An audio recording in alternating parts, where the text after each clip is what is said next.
Hi అండి, అందరికీ నమస్కారం ఫ్రెండ్స్. ఈ వీడియోలో ఇప్పుడిప్పుడే మన యొక్క తెలంగాణ రాష్ట్ర వ్యాప్తంగా ఉన్నటువంటి రైతులందరికీ ఊహించని శుభవార్త వచ్చిందండి.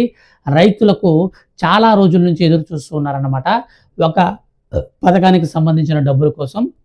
ఇప్పటికే ఈ వీడియో చూస్తున్నటువంటి మీకు అర్థమైపోయి ఉంటుంది. అదేనండి, మన యొక్క రాష్ట్ర ప్రభుత్వం అధికారంలోకి మేము వస్తే ఖచ్చితంగా ప్రతి రైతుకి 15,000 రూపాయలు ఇస్తామని చెప్పిన రైతు బంధు స్కీమ్. ఈ స్కీమ్ ద్వారా అర్హత కలిగిన ప్రతి ఒక్క రైతుకి ఒక ఏడాదిలో పెట్టుబడి సాయం కింద 1 ఎకరా పొలం కలిగిన వారికి 15,000 రూపాయలు, 2 ఎకరాలు కలిగిన వారికి 30,000 రూపాయలు. సో ఈ విధంగా మనకు వచ్చేసి నేరుగా ఖాతాల్లోకి డబ్బులు అయితే విడుదల చేస్తారు. అయితే ఈ పథకానికి సంబంధించిన డబ్బులు విడుదల చేయడం కోసం మన యొక్క రాష్ట్ర ప్రభుత్వం తాజాగా కీలక నిర్ణయం వచ్చి తీసుకుందండి. ఊహించని శుభవార్తని మన యొక్క రాష్ట్ర ప్రభుత్వం అయితే రైతుల కోసం అందించింది. సో యొక్క అప్డేట్ ఏంటో ఈ వీడియోలో నేను మీకు క్లారిటీగా ఎక్స్ప్లెయిన్ చేస్తాను. ఎప్పటి నుంచి ఈ రైతు బంధు డబ్బులు పడతాయి, సో ఎవరెవరి ఖాతాల్లోకి వస్తాయి, ఈ విషయాలన్నీ కూడా తెలియజేస్తాను. కాబట్టి మీ యొక్క ఫ్రెండ్స్ అండ్ ఫ్యామిలీస్లో ఎవరైనా రైతులు ఉంటే ఈ వీడియో కింద వెంటనే సబ్స్క్రైబ్ చేసుకోండి. పక్కనే మీకు బెల్ సింబల్ వస్తుంది, ఆల్ పైన ట్యాప్ చేసుకోండి. అలాగే మీకు ఒక బాణం గుర్తు కనిపిస్తుంది కదా, దాన్ని క్లిక్ చేసి షేర్ అయితే చేసేయండి. ఇక లేట్ చేయకుండా టాపిక్ని స్టార్ట్ చేద్దాం. ఫ్రెండ్స్, మన యొక్క రాష్ట్ర వ్యాప్తంగా గత గవర్నమెంట్ వచ్చేసి రైతు బంధు పథకం పేరుతో అర్హత కలిగిన ప్రతి ఒక్క రైతు ఖాతాలోకి మనకు ఎకరాకి 10,000 రూపాయల చొప్పున నేరుగా మన ఖాతాలలోకి అయితే 2 విడతల రూపంలో జమ చేస్తుంది. ఒక విడతలో 5,000, మరొక విడతలో 5,000, టోటల్గా మనకు 10,000 రూపాయల వరకు ఒక ఎకరాకి ఇచ్చేది. అయితే మన యొక్క ప్రస్తుతం ఏర్పడినటువంటి కాంగ్రెస్ గవర్నమెంట్ వచ్చేసి ఏం చేసిందంటే, మేము అధికారంలోకి వస్తే ప్రస్తుతం ఇస్తున్నటువంటి 10,000 రూపాయలకి మరొక 5,000 రూపాయలు అనేది బోనస్గా కలిపి నేరుగా 15,000 రూపాయలని ఇస్తాము. అలాగే వడ్లకు కూడా 500 రూపాయల ఎక్స్ట్రా బోనస్ కూడా ఇచ్చి మేము వడ్లు కొనుక్కుంటాము అని చెప్పడం జరిగింది. అయితే ఈ నేపథ్యంలో ప్రస్తుతం తెలంగాణ రాష్ట్ర వ్యాప్తంగా వడ్లకు 500 రూపాయల బోనస్ని అయితే ఇప్పటికే మనకు అమలు చేస్తామని చెప్పేసి ఆదేశాలు కూడా జారీ చేశారు. రాష్ట్ర వ్యాప్తంగా రీసెంట్లీ వచ్చిన వర్షాల వల్ల రైతులందరూ కూడా ఆయా రకాల పనులు కూడా స్టార్ట్ చేసేసారు. అయితే రైతుల కోసం తెలంగాణ రాష్ట్ర ప్రభుత్వం 3 అప్డేట్స్ ఇచ్చింది. ఆ 3 అప్డేట్స్లో మొట్టమొదటి చూసుకుంటే 500 రూపాయల వడ్లకు బోనస్ అయితే అమౌంట్ ఇస్తామని చెప్పారు. సో అదొకటైతే, రెండోది రుణమాఫీ 2 లక్షల రూపాయల వరకు ఏకకాలంలో ఒకేసారి రుణమాఫీ చేస్తామని ప్రకటించారు. ఇక మూడోదిగా చూసుకున్నట్లయితే మనకు రైతు బంధు, దాన్ని మనకు పేరు మార్చి రైతు భరోసాగా చేశారు. సో ఈ విధంగా మనకు టోటల్గా 3 స్కీమ్స్ని అయితే రైతుల కోసం అనౌన్స్ చేశారు. సో అనౌన్స్ చేసిన తర్వాత ఇప్పుడు రాష్ట్ర వ్యాప్తంగా 2 లక్షల రూపాయల వరకు రుణమాఫీలో మనకు 1,00,000 రూపాయలు ఉన్నటువంటి రుణాలన్నీ కూడా మాఫీ అయ్యాయండి. కానీ మనకు 1.5 లక్షల నుంచి 2 లక్షల రూపాయల మధ్యలో ఉన్నటువంటి ఆ రుణాలు ఏవి కూడా మాఫీ కాలేదు.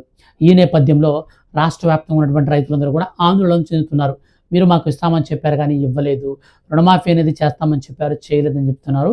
కానీ ఇక్కడ పెద్ద మెలిక ఏంటంటే, చాలామందికి రేషన్ కార్డు అనేది లింక్ చేసేసారండి. సో రేషన్ కార్డు ఉంటేనే మనకు రుణమాఫీ అవుతుంది, రేషన్ కార్డు లేకపోతే కాదు. అందులో కూడా ఒక కుటుంబంలో 2 లేదా 3 రైతులు ఉంటే అందరూ కూడా కలిపి 2 లక్షల రూపాయల కంటే తక్కువే రుణం కావాలి. అట్లాగైతేనే రుణమాఫీ అవుతుంది. ఇప్పుడు ఎగ్జాంపుల్, అన్న వచ్చేసి 1.5 లక్ష, తమ్ముడు వచ్చేసి 1,00,000 రూపాయలు ఉన్నారనుకోండి. అప్పుడు ఇద్దరు కలిపి రుణమాఫీ 2 లక్షల రూపాయలు పొందాలి అంటే వాళ్ళు ఏం చేయాలంటే, ఒక 50,000 రూపాయలు అనేది వాళ్ళు ముందుగా గవర్నమెంట్కి అయితే పే చేసుకోవాలి బ్యాంకుల్లో. సో బ్యాంకుల్లో పే చేసిన తర్వాత 2 లక్షల రూపాయలు పడుతుందని చెప్పారు. సో ఈ నేపథ్యంలో తెలంగాణ రాష్ట్ర వ్యాప్తంగా బాగా గజిబిజి అయిపోయింది. పైపెచ్చు మన దగ్గర అమౌంట్ కూడా సరిపడా లేదన్నమాట. సో మొత్తం 30,000 కోట్ల రూపాయలు, 31,000 కోట్ల రూపాయలనైతే ఈ యొక్క రుణమాఫీకి అయితే బడ్జెట్ కేటాయించారు. సో 31,000 కోట్ల రూపాయలు మనకు 20,000 కోట్ల రూపాయల వరకు అయితే రిలీజ్ చేశారు. మిగిలినటువంటి 11 లేదా 12 కోట్ల రూపాయలని ఇంకా కూడా రిలీజ్ చేయలేదు. సో ఈ నేపథ్యంలో మన యొక్క తెలంగాణ రాష్ట్ర వ్యాప్తంగా ఉన్నటువంటి రైతులందరూ కూడా రుణమాఫీ కోసం అయితే ఎదురు చూపులు చూస్తున్నారు. అటువంటి వారందరికీ మన యొక్క వ్యవసాయ శాఖ మంత్రి తుమ్మల నాగేశ్వరరావు గారు ఏం చెప్పారంటే, మేము ఈ యొక్క రుణమాఫీకి సంబంధించి ఈ నెలాఖరికంతా కూడా అందరి ఖాతాలకైతే వేసేస్తాము. ఇది క్లియర్ అయిన తర్వాత రైతు భరోసా పథకాన్ని అయితే మేము స్టార్ట్ చేస్తాము. సో రైతు భరోసాకి ఇప్పటికే చాలా వినతులు వచ్చాయి. ఈ నేపథ్యంలో మేము విధి విధానాలు ఖరారైతే చేస్తున్నామని చెప్పేసి ఆయన ప్రకటించారన్నమాట. సో విధి విధానాల విషయానికి వస్తే ఈసారి మనకు రైతు భరోసా గత ప్రభుత్వం మాదిరిగా కాకుండా చాలా కొత్తగా కొన్ని కొత్త రూల్స్తో మనకు అమలైతే చేస్తారనమాట. సో ఏంటి ఆ కొత్త రూల్స్, ఎలాగ అమలు చేస్తారనే దానికి సంబంధించిన విషయాన్ని కనుక మనం పరిశీలనగా చూస్తే, గత గవర్నమెంట్ వచ్చేసి రైతు బంధు పథకం పేరుతో 5 ఎకరాల నుంచి 10 లేదా 20, 25, 30 ఎకరాల వరకు ఉన్నటువంటి ల్యాండ్ ఆర్డర్ అంటే మనకు ల్యాండ్ ఓనర్స్ కూడా మనకు ఈ యొక్క పథకాన్ని అమలు చేస్తారనమాట. అయితే ఇప్పుడు మన యొక్క రాష్ట్ర ప్రభుత్వం ఏం చేస్తుందంటే గతంలో మాదిరిగా కాకుండా ఇప్పుడు కొత్తగా ఎవరైతే జెన్యూన్గా వ్యవసాయం చేస్తుంటారో వారికి మాత్రమే ఇస్తాము. కొండలకి గుట్టలకి గత ప్రభుత్వం ఇచ్చింది, మేమైతే అలా ఇవ్వము. ఎవరైతే జెన్యూన్గా వ్యవసాయం చేస్తారో వారిని మాత్రమే గుర్తించిస్తాము. ఇకపోతే మనకు గతంలో మాదిరిగా 10 ఎకరాలు 20 ఎకరాలు అట్లాగున్న వాళ్ళకు కూడా గతంలో మనకు రైతు బంధు పథకం కింద మనకు డబ్బులు అయితే పడేయడం అనమాట.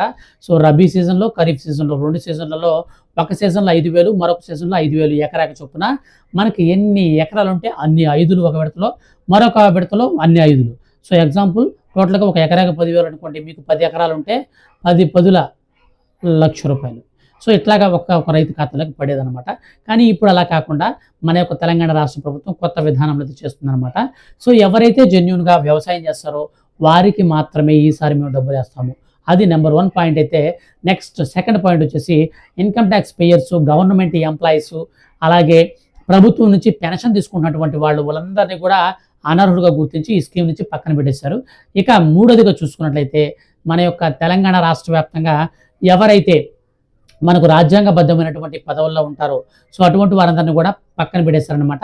రాజ్యాంగబద్ధమైన పదవులు అంటే ఏం లేదండి, మనకు సర్పంచులు, ఉప సర్పంచులు, ఎమ్మెల్యేలు, ఎమ్మెల్సీలు, అలాగే మనకు వచ్చేసి ఈ యొక్క మినిస్టర్లు, సో వీళ్ళందరికీ సంబంధించి కూడా అనర్హత అయితే వచ్చేసి వాళ్ళని పక్కన పెట్టేశారనమాట.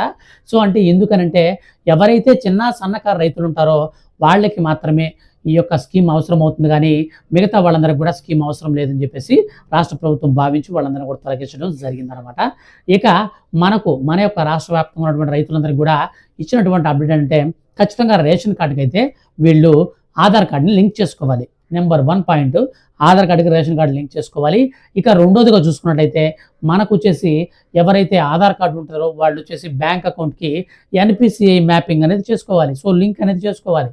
సో ఆధార్ కార్డుని బ్యాంక్ అకౌంట్కి లింక్ చేసుకోవడం వేరు, ఆధార్ కార్డ్ని మన యొక్క బ్యాంక్ అకౌంట్కి NPCI మ్యాపింగ్ చేయించుకోవడం వేరు.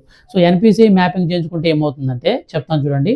మీ యొక్క ఆధార్ కార్డ్ నెంబర్ క్లిక్ చేయగానే, ఎంటర్ చేయగానే దానికి NPCI లింక్ అనేది ఏ నెంబర్కి అయితే ఉంటుందో సో ఆ నెంబర్కి మాత్రమే మీకు అక్కడ డిస్ప్లే చూపిస్తుంది.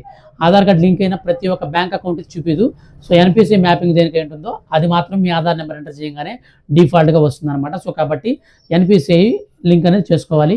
ఈ యొక్క లింక్ అనేది ఎవరు కలిగి ఉంటారో వారికి మాత్రమే ఈసారి డబ్బులు పడతాయి.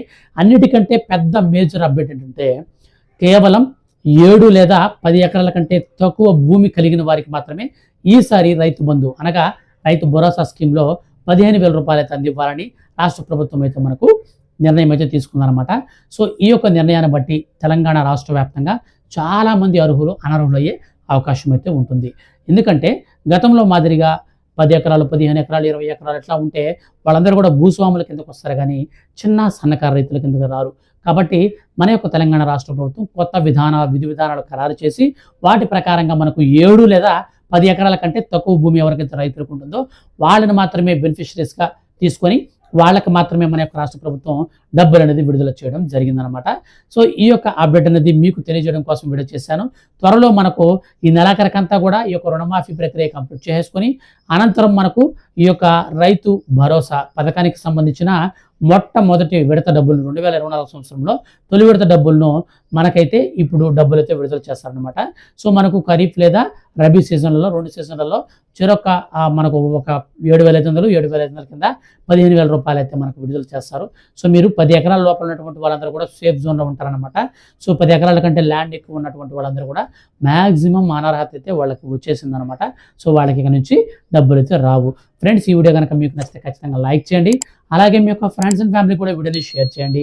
అప్పుడే ఏ చిన్న అప్డేట్ వచ్చినా సరే మిస్ కాకుండా వాళ్ళు కూడా విషయాన్ని తెలుసుకుంటారు. ఇలాంటి మరిన్ని లేటెస్ట్ అండ్ జెన్యూన్ అప్డేట్స్ కోసం రెగ్యులర్గా మన ఛానల్ని వాచ్ చేస్తుండండి. Thank you for watching.